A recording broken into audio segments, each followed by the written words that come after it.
This is Eat, Sleep, Invest, the marketing podcast for real estate investors to get more deals.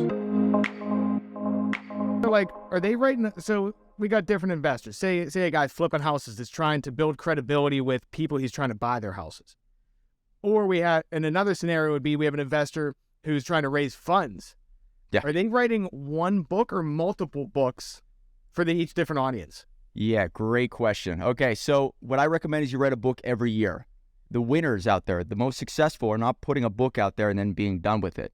You need to now stay relevant now, tomorrow, next year, 10 years from now. And the way you do that is promote what you have, promote what you've done, and promote what you're working on. So if you constantly have new books, you have new chess moves. So let's just say there's somebody out there who is raising funds. Me specifically, I created a book to make it as a lead magnet for a membership portal. We do 2 calls a month. And as they got to know, like, and trust me, I was able to start putting together opportunities to invest in self-storage.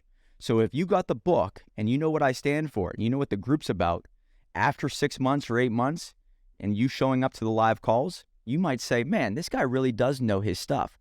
If he has an opportunity to maybe, put some money into some type of self-storage unit or mobile home park or multifamily, I trust him enough. So the book was the beginning, the taste of it, built the relationship, and now I raise money for self-storage. So you could do the exact same thing with your book.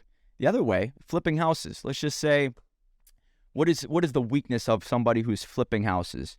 I would assume it's either finding the deals or finding the person who's going to buy the deals. And if you think about it, all you're doing is solving the problem of making it easy for people to find your name. If you become a trusted person that sells deals, or you're the person that's able to attract deals, how do you do that? I'm seeing so many individuals write books, become very visible online, and then deals come to them. Quit chasing what you want, get it to attract you, right? You want it attracted to your name, opportunities. Hey, you know what? I know Brian. He's flipping houses. He wrote a book on it. He's pretty committed to his craft. He has a podcast. If you're looking to sell your house, go talk to him first, right? So raise your name, your moniker, whatever you're about, and then deals start to flow to you. And therefore, if you can have the universe working in your favor, you're more valuable to everybody else around you. Yeah, and that makes sense too, especially like talking about lead magnet. So everyone, Mike's talking about lead magnet, like using that online for top of funnel, people that don't know you. Are you finding people are doing like free plus shipping books? Like that's what they're doing, or what are you guys doing? Hell yeah, man. I love the free plus shipping. Grant Cardone did a free plus shipping offer for Millionaire Booklet. I believe it was 2017.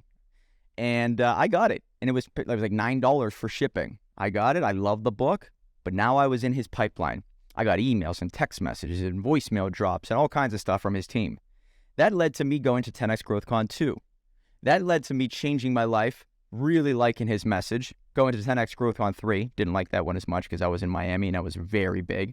Anyways, afterwards, I started investing in Cardone Capital. A book led to a relationship, to an event, to investing in real estate. So you see how the free plus shipping is so powerful? It worked on me, so it can work on other people is the way I look at it. Here's an example of a client. This person is in California. She helps individuals who have elderly parents sell their house. She targets directly to people who are selling their house 80, 90 years old. She positions herself as the expert for the elderly, right? So now you just give this book away for free. You have a shipping charge. That's the speed bump. What you're trying to do is create a buying relationship. Free is awesome. But if you have $1, $5, $10, it's a little bit of a hurdle for other people to jump. They're giving up a resource. And the moment you're able to build that buying relationship with someone, you've taken them one step over that hump. Now you can take them a little further. If they're willing to spend $10, they might be willing to spend $100 and then $1,000 and then $100,000, right? So it's all a journey. Yeah, that's really important what you just said there too. Segmenting your list. Free people versus people that will even give you $1. You want to get the people to pull their wallet out so you know they're not just freeloaders. Damn straight, right? There is a mentality of the individual who's saying, I want it for free.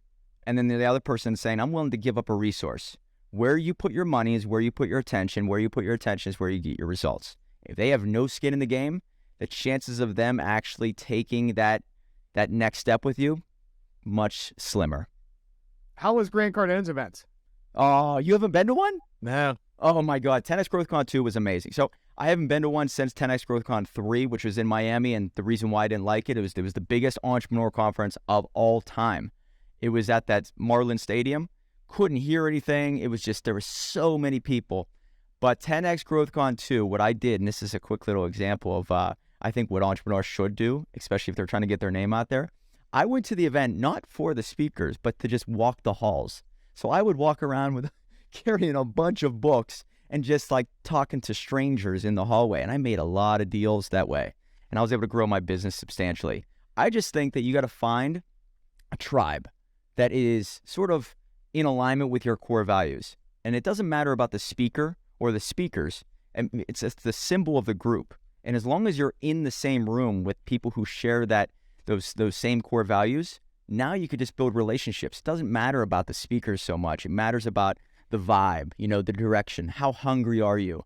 And what I've realized, if you spend a lot of money to go to these events, and other people have too, you probably find more committed individuals. They're going to be there 2 years, 5 years, 10 years from now. So the 10X GrowthCon 2 changed my life. It showed me the power of going to the events. And I took that and I elevated my game and joined a bunch of masterminds afterwards. So yeah, I think if anybody's out there and they're looking for an event to attend, Grant Cardone's was a great first step for me. Was Russell Brunson speaking there? I think he was. Yeah. I mean, it was the Andy Frisella. It was, I think Tim Story might have been there. Michael Jordan's coach was there. A couple other people. But it's amazing. I mean, I look around at my network now, like 300 some entrepreneurs. When I talk to them, they're like, I was at that event. I'm like, oh my God, you know what? There is some serious synergy here. We all were on the same path. We just didn't know it. And I'm sure if you start to go to events, you'll look back after you meet all these people and you're all kind of like crossing paths to some degree. Yeah, that's right. And you're right. It's all relationships. And so, yeah, getting into the circle, putting yourself into places where other people with similar goals are going to be. Yeah, make it easy. So Jordan Peterson, are you a Jordan Peterson fan, Brian? Not so much. I don't. He's a great clinical psychologist if you guys are out there, but he says that life is a series of games. And if you want to win the game of life, you need to just be invited to play games. Now, reverse engineer how to be invited to play lots of games. Show up on time, deliver on your word, go to events, show you're more committed, make it easy for people to find you on Google, on Facebook. It's real simple stuff, but that just makes so much sense. If you want to make it easy for others to trust in you, to believe in you, start being everywhere. Start going to the same events they're going to. Start doing more podcasts. Invite people onto your podcast. Make it easy for people to want to do business with you. Once you have that down, life gets a lot easier. Yeah, I agree. All right, so let's think about this from a real estate side then. So I'm a real estate investor, we'll say in Pittsburgh. Yep. I get a book written now. So I have different opportunities. Like I'm even thinking I could even run funnels on, hey, learn how to sell your house faster. Here's all the different things to sell your house faster. We're shipping them a book while they're still in the information mode. And by the time they're ready to sell, we're the guy they're hitting up.